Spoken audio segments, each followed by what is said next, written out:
Unspoiled Network podcast. This is Spoil Me, covering One Piece, episodes 616 through 618. A surprising outcome. White Chase versus Vergo. Cesar's defeat, the powerful Grizzly Magnum.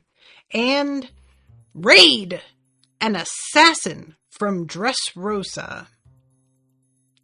In these episodes, so it turns out that Law and Smoker are working together. I am very proud of them because I wouldn't have guessed the two of them would have been able to make this work. And Luffy busts out a new move. He busts a move. Welcome to Spoil Me.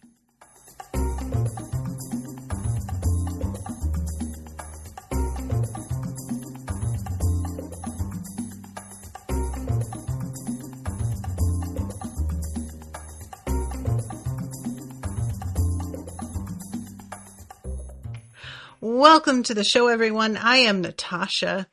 Thank you very much to Michael for commissioning this episode. Michael, what's up? If you're out there, appreciate you very much. Y'all, when I tell you that this show just keeps getting more bonkers, I don't even it feels like at this point, it's just sort of beginning to lose all meaning when I say that. And I accept that. But it is so funny to me. Like, one of my favorite parts of this episode is a moment when Trafalgar Law decides that he says something like, I should have known better than to trust you with a plan, to Luffy. And guys, I just wanted to yell, yes, you should have known better. Everybody warned you about how he is. You were told. I don't feel like this is, you know what I'm saying? Like, you should not be surprised by this, my guy. But Luffy just basically has no interest in an overarching plan. He just feels like, well, you keep people around that you want to be around, and you ditch the people that you don't want to be around, which is honestly a philosophy that overall I can respect. You know, I think it's actually a pretty solid idea. But an overall plan, this is not a thing that he really gives any, like, it's not even, I am surprised that he even remembered there was a plan. I was expecting that when Law said to him, like, well, the plan that we agreed upon was, that he'd just be like, wait, there was a plan? But instead, he doesn't try to pretend he doesn't know. He's just like, yeah, but that guy sucks, so whatever. Like, we don't have to, like, we'll find a different way. And it's just the idea of what it is that Law is planning. My assumption is that if he were to ask Luffy, well, then how do you propose that we get this thing done that I want to get done? Luffy's answer would simply be, well, we will walk in there and we will do the thing. We'll just walk in, because Luffy tackles everything extremely head on. And I just think that Law overestimates based on, the thing is that so often Luffy doesn't need a plan because your boy has a bunch of other people on his team who watch his ass and make sure that shit goes at least somewhat in the right direction. So Luffy can sort of afford to dick around because he isn't suffering the consequences of his bad decisions. And this is the sort of thing that, like, if it were anybody other than Luffy, I would very much be like, guys, let him fucking, like, fail. Don't save him. Let him suffer the consequences and see what it's like. And then maybe he'll begin to take things more seriously. But I don't believe that will happen with Luffy. I have no faith in him, like, suddenly seeing the light and understanding, like, you know what I'm saying? It's just, and I don't know whether this means that Luffy doesn't grow as a person, because it's really difficult to say. Luffy, his abilities certainly increase, right? Like, he grows in that sense. But in terms of his like understanding of people or strategy or just his sort of like growth about other human beings and how they operate and how he should interact with them, I'm not sure he does grow at all. And I'm not certain whether I should expect that. It sort of felt like we were heading in the direction of him growing when Ace was killed. And he was beginning to feel like, he was expressing like some self loathing about the fact that he let it happen, according to him, that like, I can't believe that I keep saying I'm going to be king of the pirates. That's a fucking joke. And it was really kind of the most depth that we have seen ever coming from Luffy. So I think that I was expecting his attitude overall to have changed a little bit more once we started to get into the shit again. And it really hasn't. And I'm honestly like surprised that I'm not more disappointed by that. I think if you had told me that he wasn't going to change his MO all that much, that I would have expected this to be a bit of a letdown, because I was hoping to get something more from him.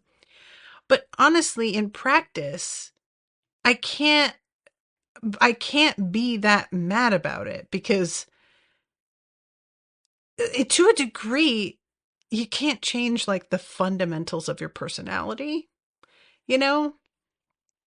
I don't know, and it's possible that we just haven't gotten to a place in the plot where anything that he has learned is really going to be at the forefront and we're going to be able to see it yet. It might just be the sort of thing that like we will in time begin to spot the moments. But as of right now, I am just feeling like we're just dealing with the same Luffy that we have always dealt with. And he just has bigger, better powers, but otherwise hasn't changed as a person very much.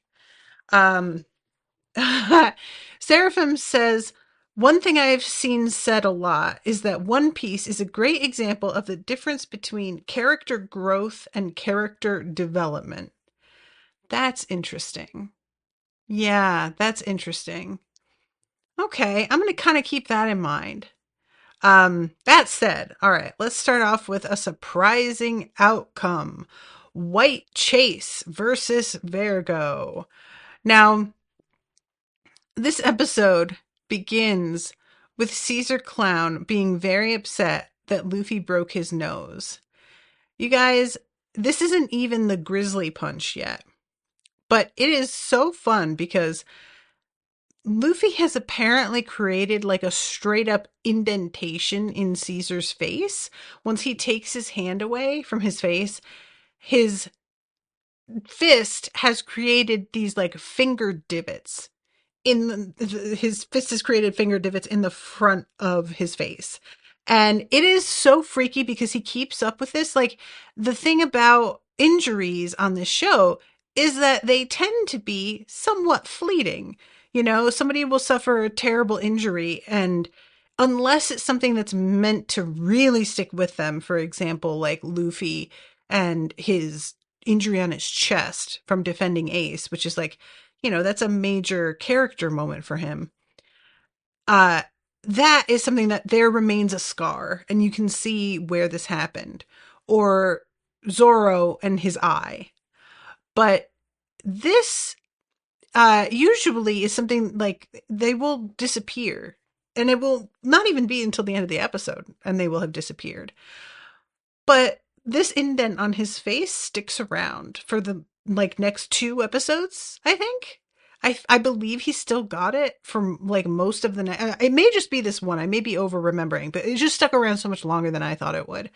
Um, and essentially what he does, and he does this a couple different times, but Caesar makes this big speech to Luffy about you don't know who you're messing with.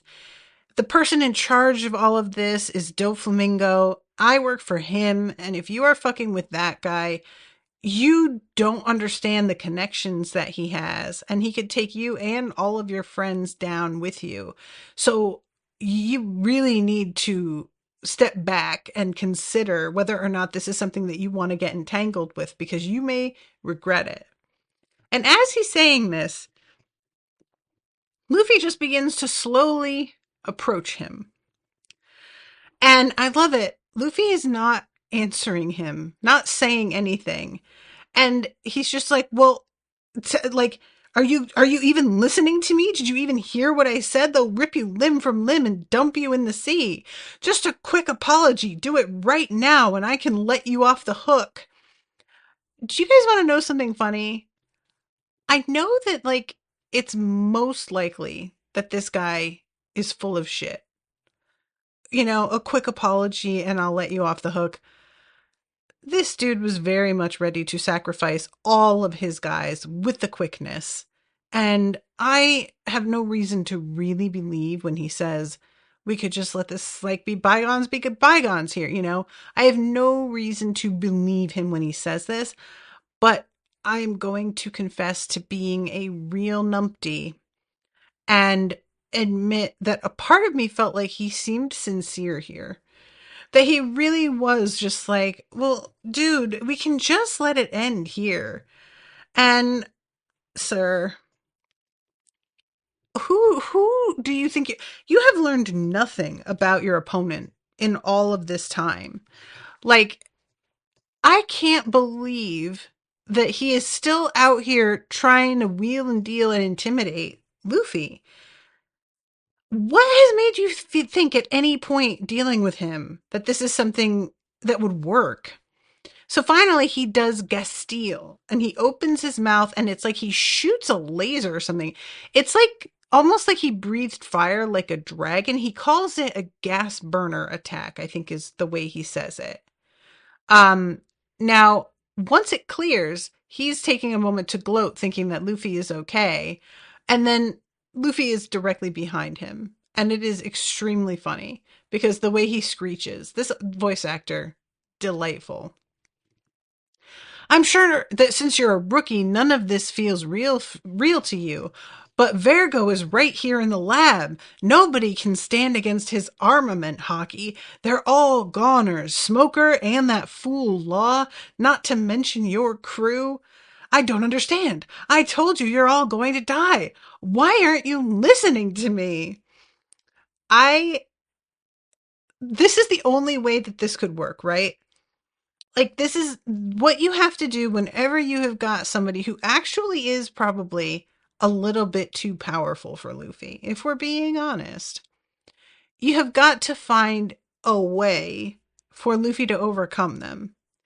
And I guess what they have decided is that they are just going to have Caesar attempting to, like, reason with him. Which is I suppose, sir, if this is the way that you want to play it, it's your funeral. But again, what about this man has ever indicated that reason factors at all? So, yeah, Luffy decks him once again, and then we jump back to Vergo and Crocodile. Now, I'm going to be honest. Every time that we went to Vergo and Crocodile, I'm saying Crocodile, Smoker. So Vergo and Smoker. I got a little bit bored.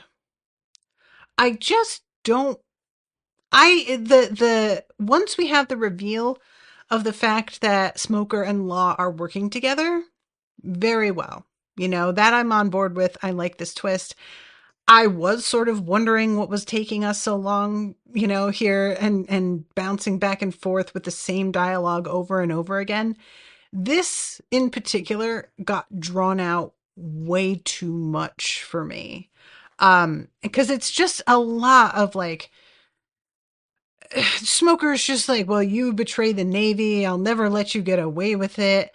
And then Vergo being like, just saying that you're going to kill me over and over doesn't mean that that actually is going to make it happen. And the dialogue is, it's almost like verbatim, it feels like, from previous episodes. Like we're just doing the same thing over and over again. So if you can all forgive me, I am going to just cover all of what happens with these guys pretty quickly. I confess also that I was a little bit like confused over things. So I think that I have the answer to my own question, but I just want to check about this. And Seraphim is in the chat. So Seraphim, you can share your opinion here with me. So we've got Smoker and Vergo fighting.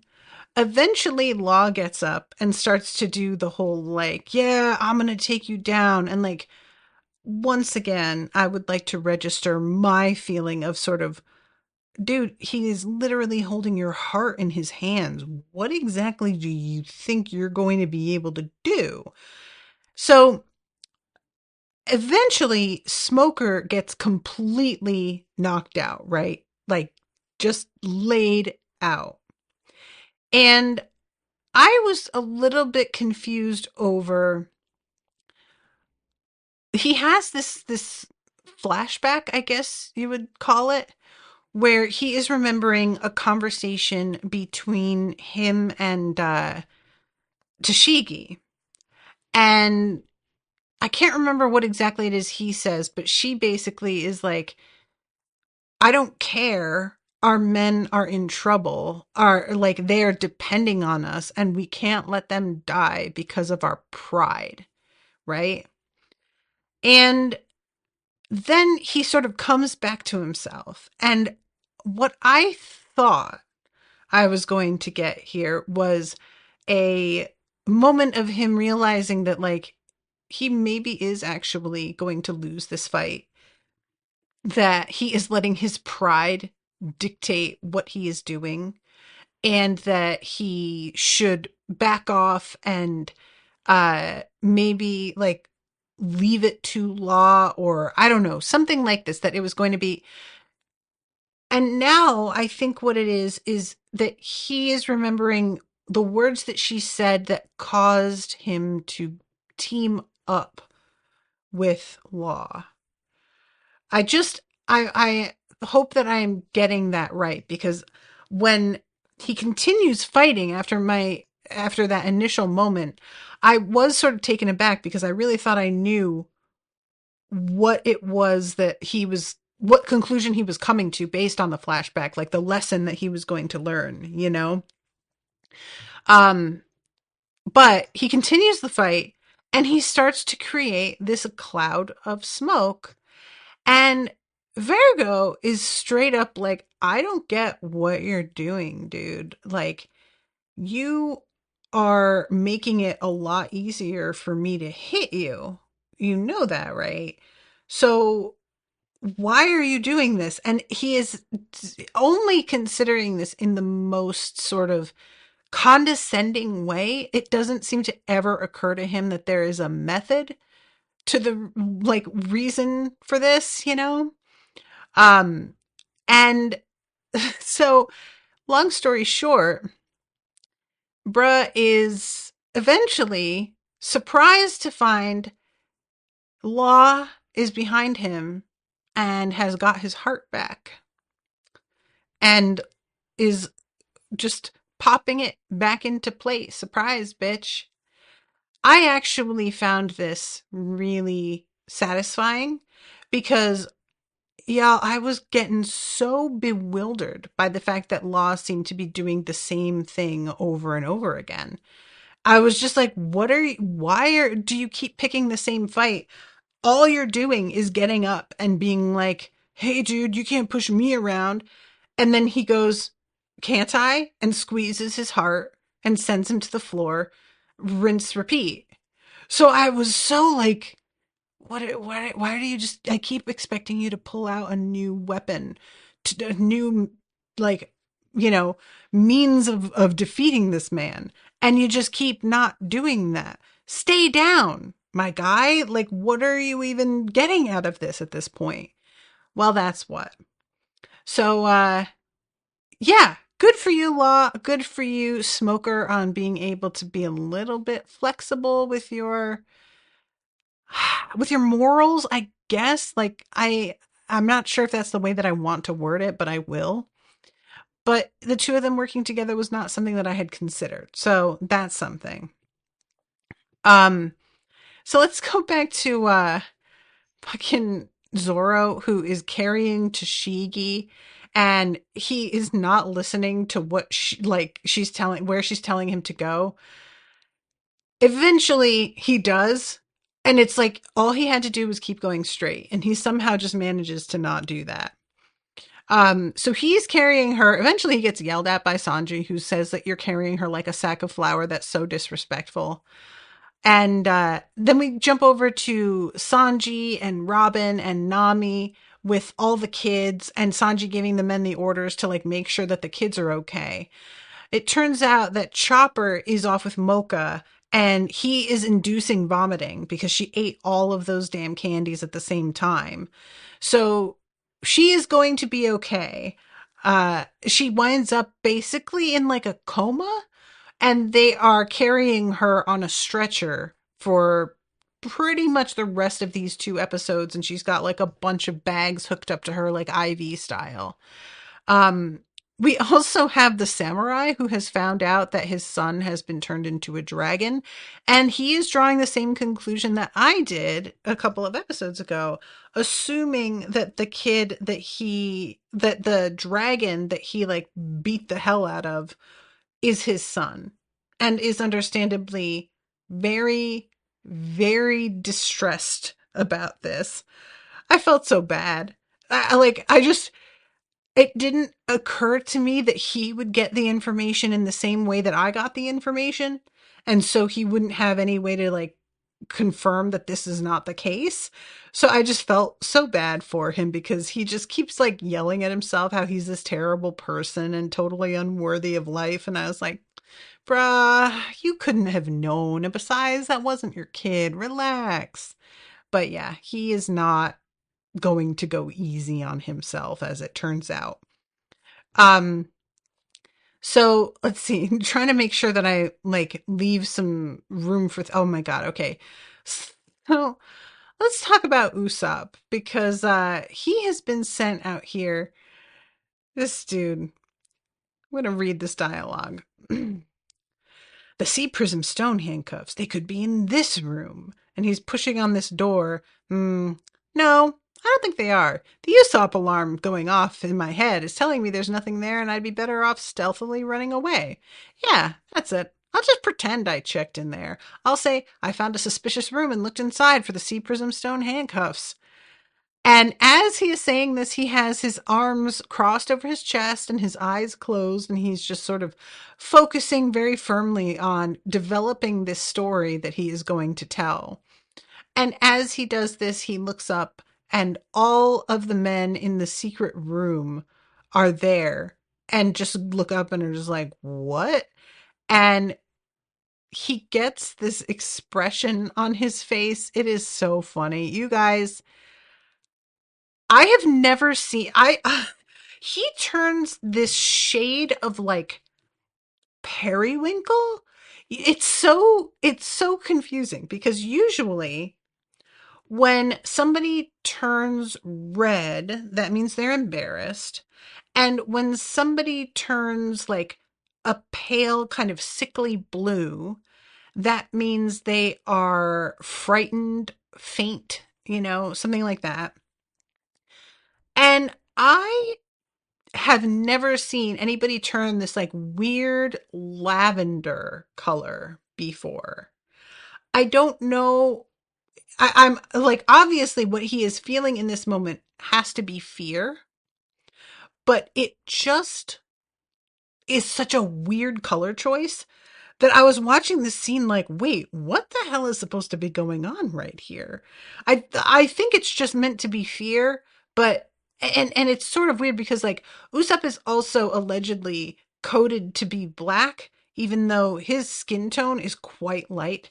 So I think I forget that sometimes as well. And I'm sort of wondering if this is supposed to be like the equivalent of a pale blue for sickly on a white person, but he just mostly his like complexion looks like a white person on this show. So forgive me if I'm not really seeing what we're doing here, but it's just a little odd. Anyway, I just wanted to comment on that because in particular, I found this so unusual. Even in this show, there's a lot of consistency in the way certain emotions are depicted, and this is something that I don't remember ever seeing before. Um so Oh my God, you guys, I jumped away because I said I was going to deal with the whole thing with Smoker and Law and Vergo, and I didn't. I gotta finish it. So, long story short, what Law decides to do is cut not only Vergo, but the entire mountain in half. It took me a moment to understand what I was looking at because it's this they do the thing that they do sometimes where the animation is stock still, but there is sound happening, and the camera is just sort of pulling back on the animation to show more and more of the frame, but there's not actual movement happening. And so it took me a second as this camera pulled back, and I was sort of like, wait, what is happening? And then I saw these these tubs of like green ooze around. And my first thought was, oh, there's like lots of vats in here. I didn't realize that. I don't remember noticing those before. And then when the camera pulls outside of the facility and you see that the whole thing has been sliced in half, that was when I was like, oh, those vats aren't vats. They were tanks, and now they are cut in half. I will say, is it just me? Or is this a little excessive? I definitely had a moment of just like, Law, I understand wanting to show off that you can do this like insane out there thing, but also maybe a little bit of precision wouldn't go amiss here, my guy. You know what I'm saying? But I guess that's just not too much of a priority for him. And it does cut Vergo in half as well, granted. But it was just such a weird moment because I was like, I am I understanding this correctly? And I am. And then he continues to like cut Vergo into more and more pieces. And I would absolutely be lying if I didn't tell you guys that I was fucking cackling because there comes a point where Vergo is continuing to talk cash shit and he just slices Vergo's head in half. I lost my mind. I am assuming that this, like, Vergo is fine. Everybody who has been cut in half by this guy has always been able to put themselves back together again. So this does not seem like anything ultimately debilitating, which is sort of weird. I would think that you would want to put this man down, but I don't know, I guess not. Um, but yeah, so the fact that he just like cuts his head in half and is just like, you know what, fuck you, man. I'm sick of hearing it. I genuinely LOL'd at that. I was not expecting that at all. It just seemed like it seemed like a overreaction. I feel like saying that it was an overreaction makes me sound insane considering everything, but there's a lot of people in this building. You know what I'm saying? Like, there's a part of me that does kind of feel a little bit like, how do you come off any better than Caesar in this equation? When you're cutting an entire building in half that houses also your alleged allies, that feels like you're putting absolutely everybody in danger here.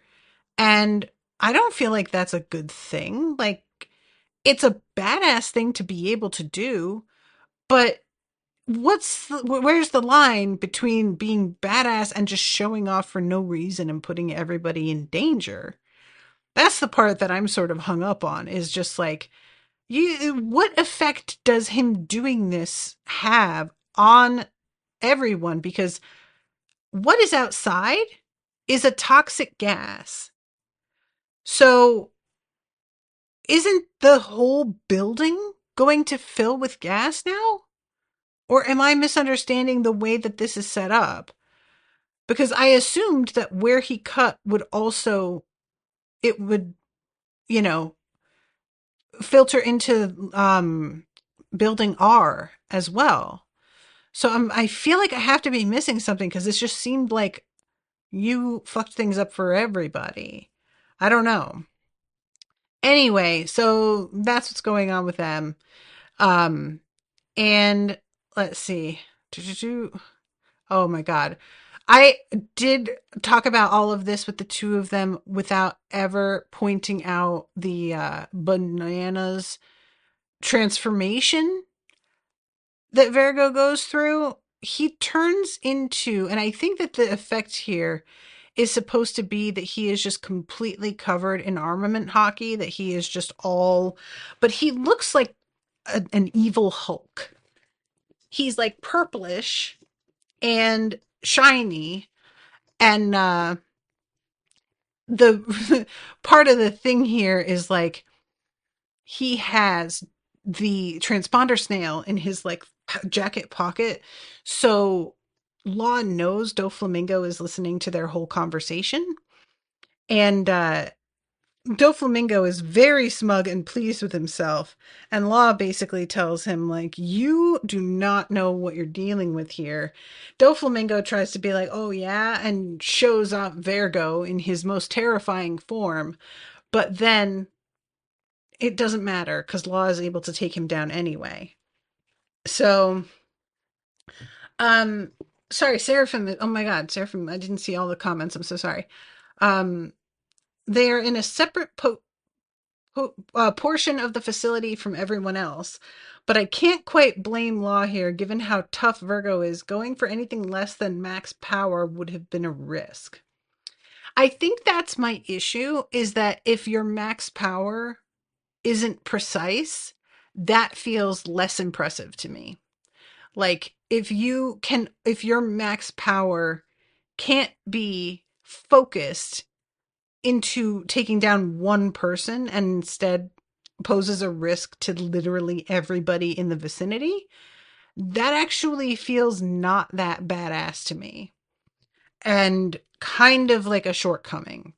Um, but I may just be being too hard on the guy, like, what do I know? I'm just, I think there's always room for improvement. That's all I'm saying. Law, don't take it personally, man. I'm not trying to be mean or anything.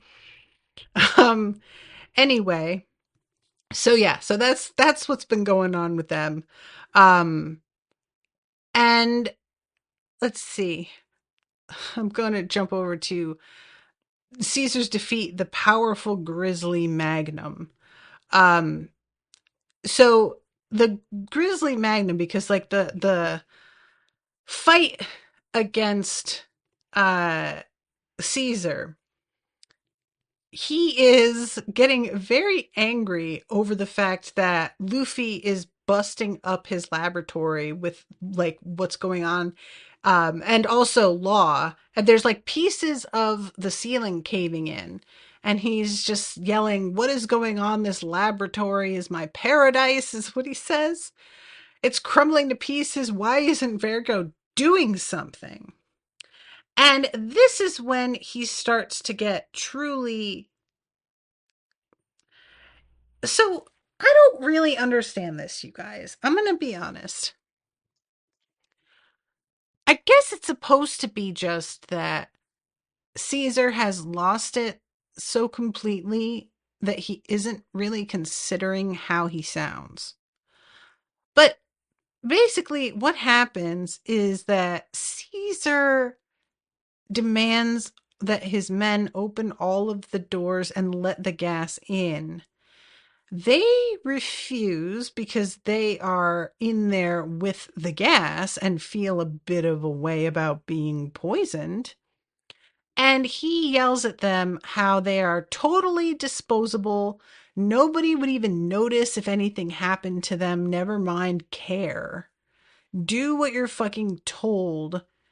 Your whole job is to obey orders, not to think.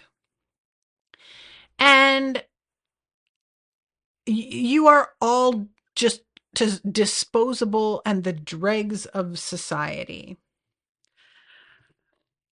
I don't understand Caesar's thinking on saying all of this at this point. You are now in such a vulnerable position. Your building is crumbling around you. You are dependent on the men in the other room to open the thing and let in the gas because you know that you yourself will be fine. And yet you make it really clear that you not only don't care what happens to them, but that you actually hold them in contempt and think of them as like lower life forms. And Caesar has, for the most part, tried to keep it under wraps in front of large groups that he feels this way.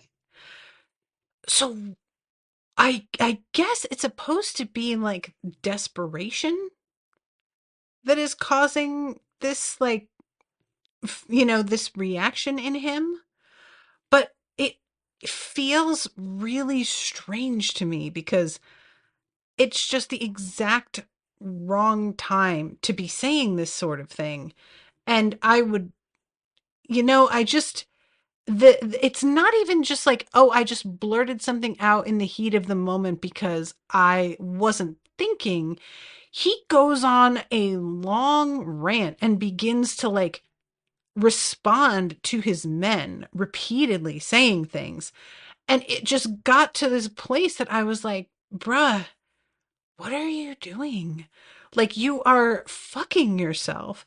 And you seem to be unaware of it, even as people are telling you, hey, do you know that you're fucking yourself? Like, I just, I wanted some indication after he says all of this.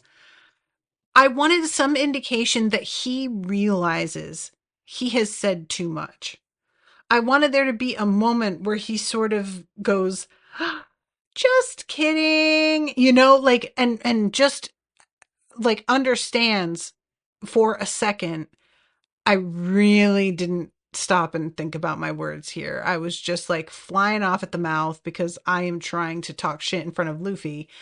And if he were talking to Luffy, it would make a little bit more sense, if he were saying like, I don't care about these guys, forgetting that he's like literally under surveillance right now.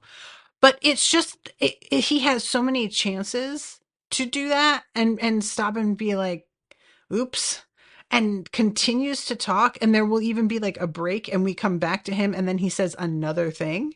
And it just felt like very unnatural to me in terms of the way that we have seen him operating up to now. But, whatever.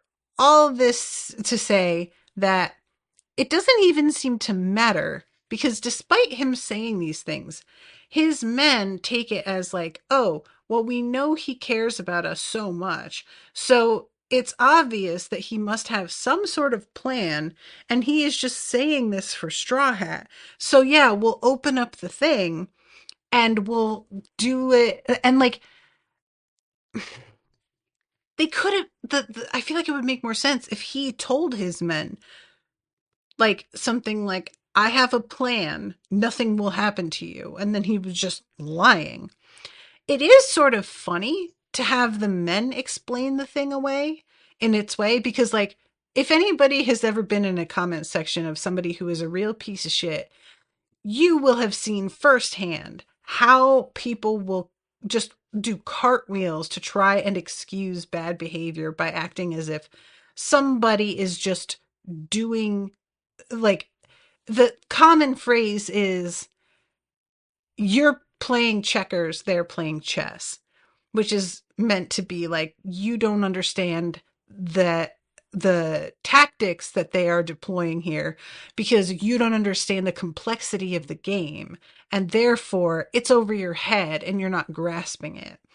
So I have actually seen in real time this exact sort of like explanation playing out for a person that it's like, no, there's no more to this than what it looks like. It's exactly what it looks like. And people just don't want to believe it. And so they will make up these elaborate fucking stories. So that is true. And that is a real thing.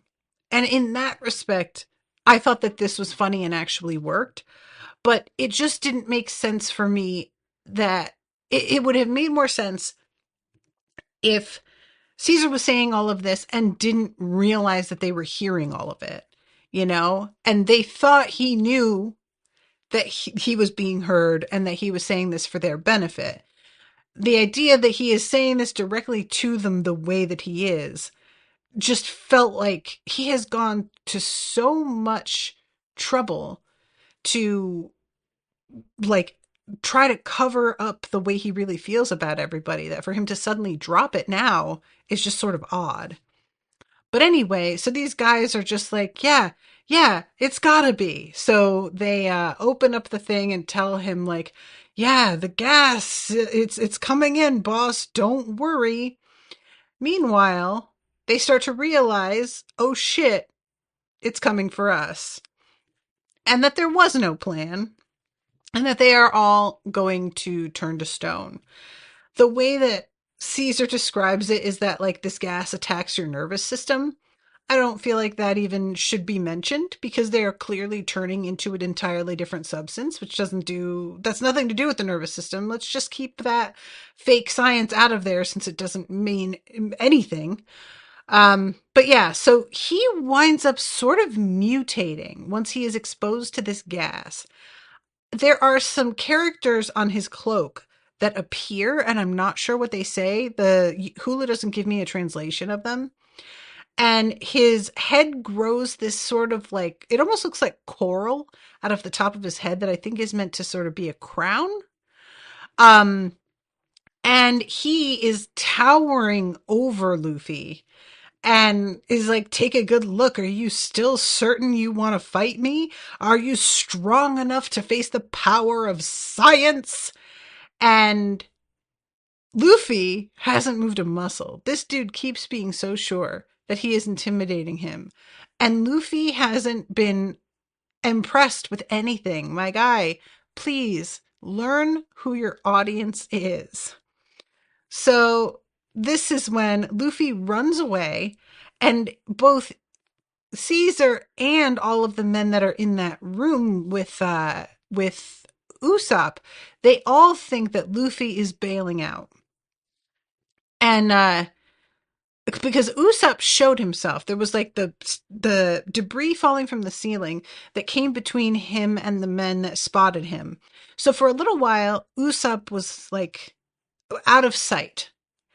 And we were going to let it go for a bit. And then he hears all of this shit that Caesar is saying, and understandably assumes that this is going to be the moment that his men turn on him.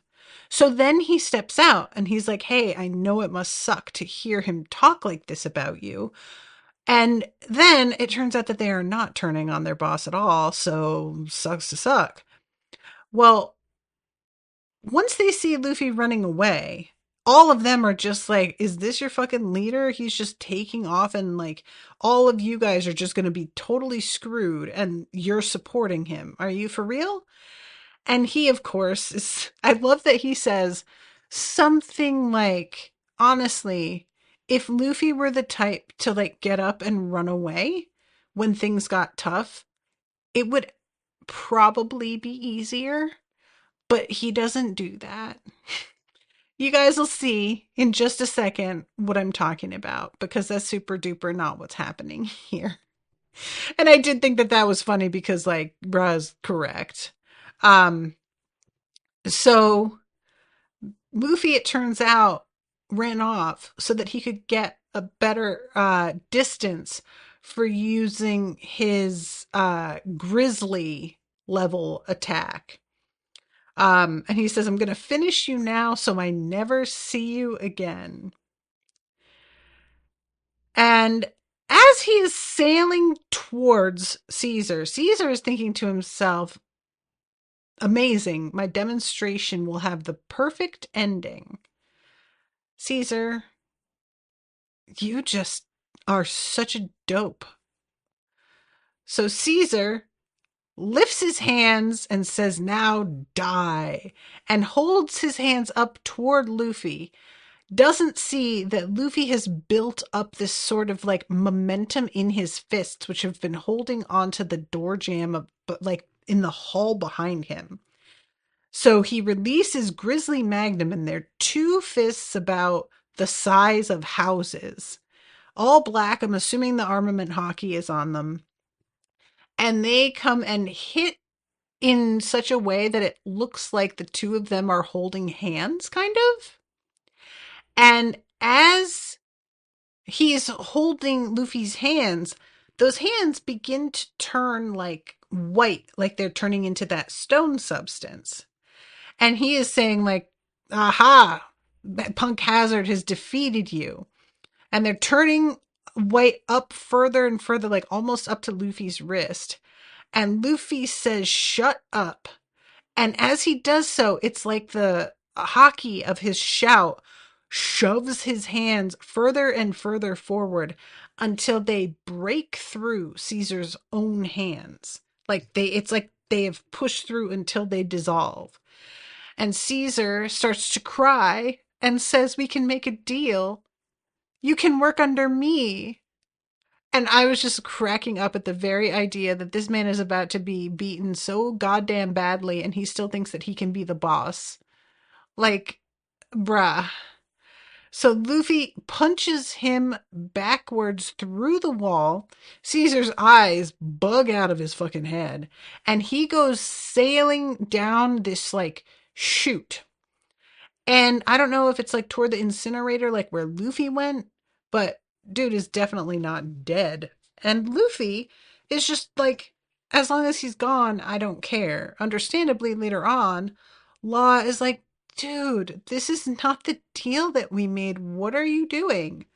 So when we go to the next episode, all of the people who were watching this demonstration around, like all of the different, like, crime bosses around the world are just like, well, that was fucking pathetic. Like, this was supposed to be such a moment and it's a disaster. And let's see, we're seeing different people whose names I don't remember. Let's see, call Jack, he'll handle things. And somebody else says, that's kind of what I was afraid of. And I was like, I don't know who you are. I'm not sure how much of this is necessary for me to remember. I'm sure things will be refreshed to a degree later, but sometimes things aren't refreshed that I think really need to be. And they will just like double down on things that we all know very well by now, and you don't need to repeat it. So it can be hard to tell. So let's see. An alliance. Well, we can't allow this, can we? Oh, right. And the guy with this weird, like, hockey type mask. I forgot about him. Anyway, all right. So, yeah, all of them are unimpressed. I want to jump now, while I've still got a few minutes, over to, I'm trying to get to the spot where this happens. Because we have a bunch of, like, touching base with a lot of the other members of the crew, but they really are still, like, running down the hall, getting to the next point where they can reconvene with Luffy. And they also, like, get the giant brown beard and are assuring him that they will fix him up. But here it is. Here's the point. So we've got Doflamingo's weird pirates. There's this guy who is like I think it's supposed to be that his hair is spinning like a propeller, so he is like a weird little plane.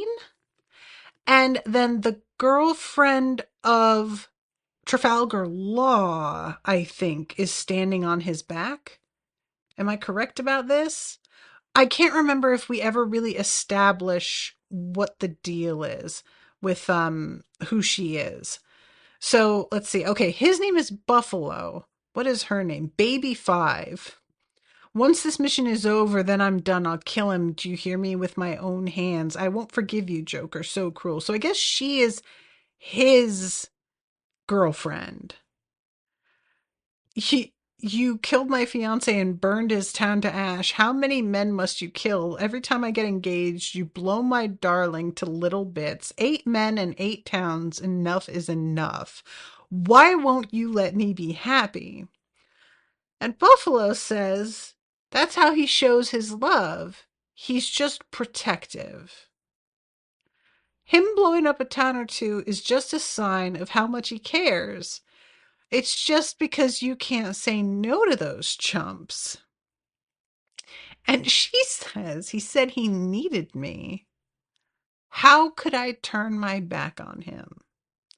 So she says this, and then we get a sort of flashback of this doofy looking dude who says, it's love at first sight. Will you marry me? So they clearly do not know each other. He is just very horny, apparently. And as he says, will you marry me? She gets like starry eyed. And like all of a sudden behind him appear 2 other very sinister looking figures. And I feel like the implication here is supposed to be that they are going to gang rape her. And I may be wrong, but that is what I think is being very strongly implied, and it is unsettling in this children's show. But they are all like, smirking to themselves. And then we go back to her just 10 days after that sweet, innocent confession. He became the 8th victim.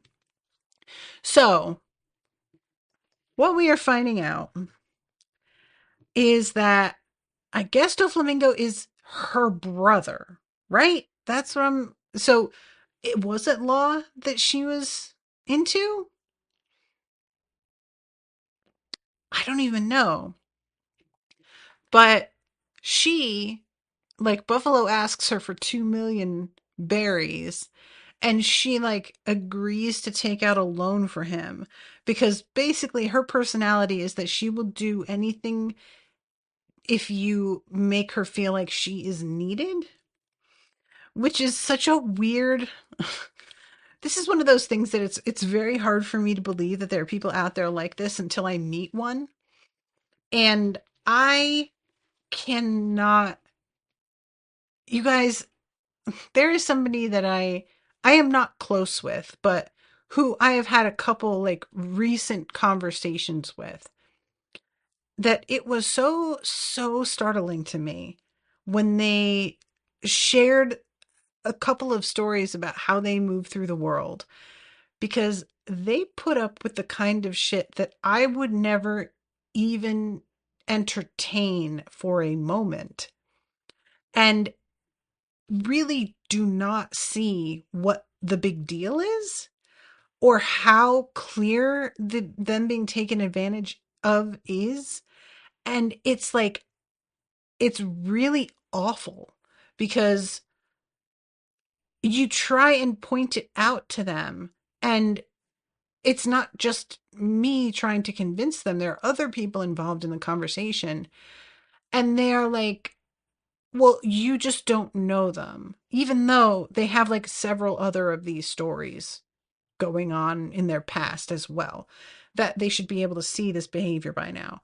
And so what I'm saying is, as much as she is a caricature of this type, this person does exist who will just utterly ruin themselves for a significant other. And it is truly some weird shit. I am just, all I can say is that I am glad that however I was raised, it was enough to escape this particular kind of trap. I have my own other traps that I fall into, but I don't feel like they're quite so like self-destructive in a way as this is. Um, but yeah, it turns out that she's got like all this debt because she takes out loans for these guys. And I guess that's why they keep being murdered, which honestly, I think he's doing the world a favor, it sounds like, so that's fine. Um, so as they're coming towards the island, they see that like the gas is just covering everything, and she's like, I can't even see what's going on. She has this sort of like bazooka thing, and she asks if she shoots it, will it help any? And Buffalo says, no, I've got this. Hop off. I'll take care of it. So she just leaps straight up into the air. It was weird to me how she like hops off because it's treated very much like she can basically fly. And yet, I'm not sure that's what I'm supposed to have taken away from this. But he comes in, he like flips upside down and says it's typhoon time and begins to spin even faster and creates such a powerful gust of air that he begins to blow some of the gas away so that you can at least see like one of the ships in the front. And she sees the ship that's labeled SAD and is like, what is going on here? Lands on his back again.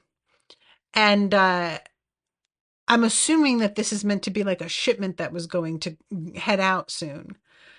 And let's see, I'm trying to find the spot where this thing happens because Frankie eventually appears and it is some weird shit. She's looking down through like the sight on her bazooka, I guess is the thing that I really want to say. And she spots Cesar, who is like basically knocked out unconscious on the dock by the ship. I don't know how it is that he got all the way out there. Like he fell down the chute and then just went flying all the way out to the ship. How does that work? But anyway, calls Doflamingo and is like, something went down before we got here. We just saw Caesar, but he is all busted up. He went flying out of the lab and into the tanker like someone kicked his ass hard. And Doflamingo just smiles and says, is that so? I don't care what state he's in. Grab Caesar immediately. Get out of there and bring him to Dressrosa. As long as I have got him, I will be able to make more SAD. And when he says like Monet and Vergo, what about them? Baby Five says, just do what he says. Don't argue with him. Um, so yeah, I guess that Monet and Vergo are just being left high and dry. This is how this bruh operates. We go back to Doflamingo, who is cracking up alone in his room and is just like, yeah, so blow up the lab. All that matters is Caesar. As long as I have him, then who cares? You guys are a bunch of rookies. You don't even understand how this works. And honestly, it's such a bummer because he is correct. Luffy is such a rookie. Even though he has done this shit many a time, he evidently isn't any wiser for it, which is a shame. So the episode ends with his argument with Law about like, what is it that we're supposed to have done? And then we have Frankie showing up and you don't realize that it's him right away, but he is in this robot suit that it looks like is about 10 times the size that the old one had been. And he sees Buffalo and says, that's a weird looking bird. I felt so goofy that I hadn't even stopped to consider how Frankie was doing. And I guess that it's supposed to be since he's inside the robot suit that the gas everywhere doesn't affect him now. but I didn't even remember that Frankie wasn't with everybody else or factor him into anything. So I felt quite guilty about that. Um, let's see. The shoot was horizontal. Luffy simply shot him all the way to the end. Okay. That's the same mecha you saw him break out in Fishman Island. I will be honest, I don't even remember it, but I believe you. Fishman Island's a bit of a blur to me at this point, unfortunately. Um, but yeah, so that is where we're wrapping up here, and just gotta wait and see what other goofy shit Doflamingo gets up to. He's a real surprise. All right, everybody, I'm gonna wrap this one up, but thank you again to Michael for commissioning this. Thank you to Seraphim for hanging out in the chat with me. Appreciate you a lot. And I wanted to give you guys a heads up that starting in the new year, well, it'll actually start right at the tail end of my bookings for December. I'm going to be moving my time slots up because so many people want the earlier time slots, and it actually is a little bit easier for me if I can end my workday earlier.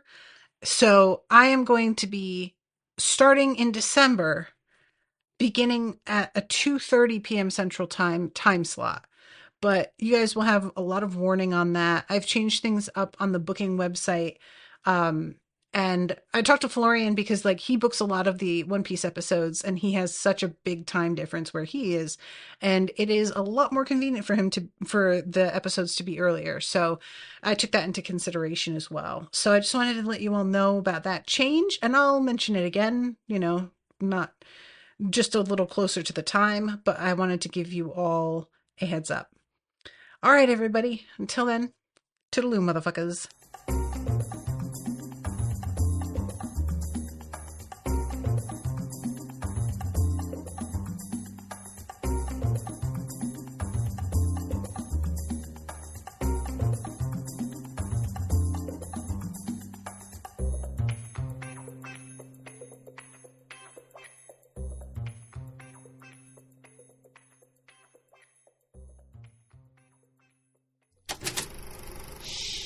That was an Unspoiled Network podcast.